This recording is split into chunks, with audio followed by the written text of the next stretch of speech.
అతని ఆచూకీ నాకు తెలియదు. ఆమె ఆచూకీ ఇంకా తెలియడం లేదు. పోలీసులు అతని ఆచూకీ కనుక్కోవడానికి ప్రయత్నిస్తున్నారు. ఇలాంటి వాక్యాలను ఇంగ్లీష్లో ఎలా చెప్పాలో ఇప్పుడు చూద్దాం. దీనికి గాను మనం వేర్ అబౌట్స్ను ఉపయోగిస్తాం. వేర్ అబౌట్స్ అంటే ఆచూకీ. అతని ఆచూకీ నాకు తెలియదు. అతని ఆచూకీ నాకు తెలియదు అంటే అతడు ఎక్కడున్నాడో నాకు తెలియదు అని. ఎక్కడున్నాడో అనే విషయాన్ని మనం ఆచూకీ అని అంటాం.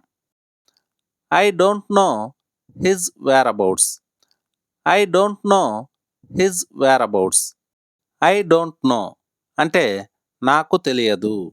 హిజ్ వేర్ అబౌట్స్ అంటే అతని ఆచూకీ. I don't know his whereabouts అంటే అతని ఆచూకీ నాకు తెలియదు. ఆమె ఆచూకీ ఇంకా తెలియడం లేదు. ఆమె ఆచూకీ ఇంకా తెలియడం లేదు అంటే ఆమె ఎక్కడ ఉందో ఇంకా తెలియడం లేదు. Her whereabouts are still unknown. Her whereabouts are still unknown. పోలీసులు అతని ఆచూకీ కనుక్కోవడానికి ప్రయత్నిస్తున్నారు. పోలీసులు అతని ఆచూకీ కనుక్కోవడానికి ప్రయత్నిస్తున్నారు. The police are trying to find his whereabouts. The police are trying to find his whereabouts. ఆమె తన ఆచూకీ చెప్పడానికి నిరాకరించింది.